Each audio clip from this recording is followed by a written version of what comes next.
తమ న్యాయమైన డిమాండ్లని పరిష్కరించాలని నెల్లూరు జిల్లా కలెక్టర్ కార్యాలయం వద్ద మున్సిపల్ కార్మికులు చేస్తున్న నిరసన 9వ రోజుకు చేరింది.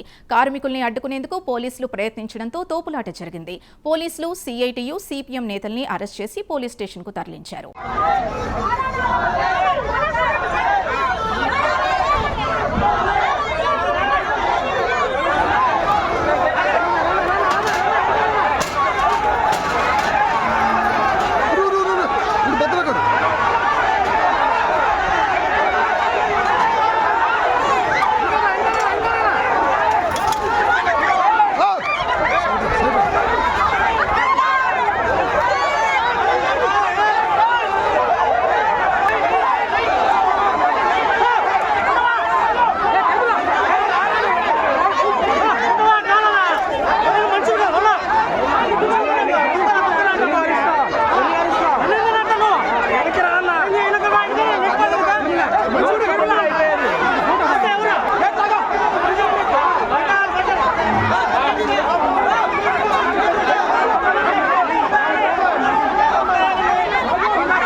జిల్లావాసి అయినటువంటి పొంగూరు నారాయణ రాష్ట్ర మంత్రిగా ఉండి ఈ రోజు ఏ మాత్రం కూడా ఈ కార్మికుల విషయాలు పట్టించుకోకుండా నిర్దాక్షిణ్యంగా మొండిగా వ్యవహరించడం అనేటటువంటిది అత్యంత విచారకరం.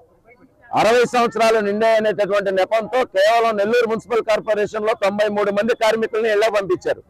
అదేవిధంగా వీళ్ళందరికీ కూడా గతంలో ఏ ప్రభుత్వాలు కూడా సంక్షేమ పథకాలు ఆపలేదు. ఈ కూటమి ప్రభుత్వం వచ్చిన తర్వాత నెల రోజుల నుంచి సంక్షేమ పథకాలు నిలుపుదల చేస్తున్నారు. జీవో నంబర్ 36 ప్రకారం ఇంజనీరింగ్ కార్మికులకి వర్తించాల్సినటువంటి జీతాలు అమలు చేయమని కోరుతున్నాం. గొంతెమ్మ కోరికలు కాదు, కొత్తగా జీతాలు పెంచమని కానే కాదు. ఈరోజు మలమూత్రాలు, మలినాలు, వ్యర్థాలు, జంతు కళేబరాలు, వైరస్లు వీటిని శుభ్రపరుస్తూ అనారోగ్యాల బారిన ఈ కార్మికులు పడుతూ ఈరోజు వీళ్ళ పనుల్ని కాంట్రాక్టర్లకు అప్పగించేటటువంటి చర్యలకు పూనుకోవడం అనేటటువంటిది ఇది అత్యంత దుర్మార్గం. దళితులు, గిరిజనులు, బలహీన వర్గాలుగా ఉన్నటువంటి ఈ కార్మికుల కడుపులు కొట్టి కాంట్రాక్టర్ల జేబులు నింపడం కోసం ఈ విధానం వ్యవహరించడాన్ని మేము తీవ్రంగా ఖండిస్తున్నాం.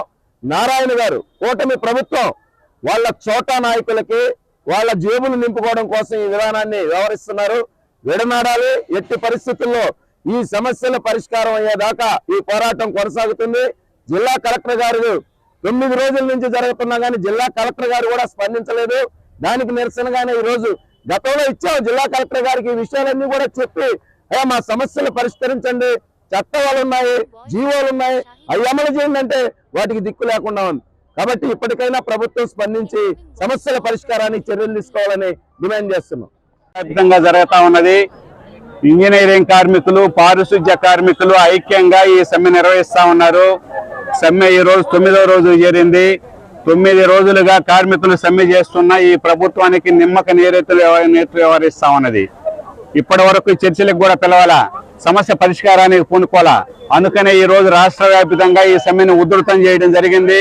నెల్లూరు నగరంలో వేలాది మంది కార్మికులు ఈ రోజు భారీ ప్రదర్శన నిర్వహించి ఈ రోజు జిల్లా కలెక్టర్ కార్యాలయాల దగ్గర ధర్నా నిర్వహిస్తా ఉన్నారు. ఈ సమ్మెను వెంటనే పరిష్కారం చేయాలని చెప్పేసి ప్రభుత్వాన్ని డిమాండ్ చేస్తా ఉన్నాం. ఇంజనీరింగ్ కార్మికుల యొక్క జీతాలు 21,000, 24,000, స్కిల్డ్, అన్స్కిల్డ్ ఈ 2 రకాల కార్మికులకి జీతాలు పెంచాలని చెప్పేసి కోరుతా ఉన్నాం. నైపుణ్యం కలిగినటువంటి కార్మికుల్ని నైపుణ్యం లేని విభాగంలో కొన్ని సెక్షన్లు వేస్తున్నారు. వాళ్ళందరినీ ఆ సెక్షన్ లో చేరవాలి అని చెప్పేసి కోరుతా ఉన్నాం. పారిశుధ్య కార్మికులు ఎవరూ చేయలేనటువంటి పని ఈ రోజు మున్సిపల్ కార్మికులు చేస్తూ ఉంటే ప్రభుత్వ ఉద్యోగస్తులుగా మమ్మల్ని గుర్తించండి అని చెప్పేసి అడుగుతా ఉన్నా. ఈ రోజు మున్సిపల్ కార్మికులు ప్రభుత్వ ఉద్యోగస్తులుగా గుర్తించకుండా గత ప్రభుత్వం ఆప్కాస్ అని చెప్పేసి కాంట్రాక్ట్ అవుట్సోర్సింగ్ ఒక సొసైటీని ఏర్పాటు చేసి కాంట్రాక్ట్ కార్మికుల్ని, అవుట్సోర్సింగ్ కార్మికులందరినీ ఆ సొసైటీ కింద చేర్చి జీతాలు ఇస్తా ఉన్నారు. ఇప్పటిదాకా పొయ్యి మీద నుంచి, పెనం మీద నుంచి పొయ్యిలో పడ్డట్టు ఆప్కాస్ నుంచి కూడా రద్దు చేసి అసలు మమ్మల్ని పర్మనెంట్ చేయండి, ప్రభుత్వ ఉద్యోగస్తులుగా గుర్తించండి అని చెప్పేసి మెయిన్ డిమాండ్ అడుగుతూ ఉంటే ఆప్కాస్ లో కూడా లేకుండా కాంట్రాక్టర్లకు అప్పగిచ్చేటువంటి పని ఈ రోజు ప్రభుత్వం చేస్తా ఉన్నది. ఆల్రెడీ నెల్లూరు నగరంలో 9వ డివిజన్ లో టెండర్లు కూడా పిలిచారు. మేము ఈ ప్రభుత్వానికి హెచ్చరిక చేస్తున్నాం. గతంలో టీడీపీ ప్రభుత్వం ఉన్నప్పుడు 279 జీవోలు ఇచ్చాడు ఈ మున్సిపల్ శాఖ మంత్రి నారాయణ. ఆ 279 జీవోని వెనక్కి తీసుకోవాలని చెప్పేసి మేము పెద్ద ఎత్తున ఆందోళన చేశాం. 45 రోజులు సమ్మె నిర్వహించడం జరిగింది.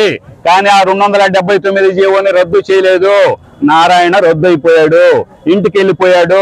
ఈ ప్రభుత్వం కూలిపోయింది, తెలుగుదేశం ప్రభుత్వం. ఒక మాటలో చెప్పాలంటే కేవలం మున్సిపల్ కార్మికుల యొక్క ఓట్లతోనే ఆ రోజు నారాయణ ఓడిపోయాడు. మళ్ళా అటువంటి పరిస్థితి తెచ్చుకోవద్దని చెప్పేసి విజ్ఞప్తి చేస్తా ఉన్నాం. 279 జీవోని దొడ్డిదారిన అమలు జరపటం ఈ రోజు కాంట్రాక్టర్లకు ఇవ్వటం అంటే ఈ పారిశుధ్య కార్మికుల్ని మళ్ళా బానిసలుగా చేయొద్దు అని చెప్పేసి కోరుతా ఉన్నాం. మాకు జీతాలు పెంచండి, మాకు సంక్షేమ పథకాలు ఇవ్వండి అని చెప్పేసి అడుగుతా ఉన్నారు. ప్రభుత్వం ఇచ్చేటువంటి సంక్షేమ పథకాలకి వీళ్ళకి వర్తించడం అంట. ఎందుకంటే వీళ్ళు మున్సిపల్ ఉద్యోగులు, అంటే పేరుకేమో మళ్ళీ మున్సిపల్ ఉద్యోగులు, సంక్షేమ పథకాల దగ్గరకు వచ్చేసరికి మున్సిపల్ ఉద్యోగులు, వాళ్ళకి సంక్షేమ పథకాలు వర్తించవు. కానీ మున్సిపల్ ఉద్యోగులుగా మీరు గుర్తించండి. ఒక్కొక్క మున్సిపల్ ఉద్యోగి, పర్మనెంట్ ఉద్యోగులు ఈ రోజు 50,000 నుంచి ₹1,00,000 జీతాలు తీసుకుంటూ ఉన్నారు. మాకు కూడా 50,000 రూపాయలు, ₹1,00,000 జీతాలు ఇవ్వండి, అప్పుడు మాకు సంక్షేమ పథకాలు అవసరం లేదు. కానీ సంక్షేమ పథకాలు అమలు చేయరు. ప్రభుత్వ ఉద్యోగస్తులుగా గుర్తించండి అని చెప్పేస్తే గుర్తించరు.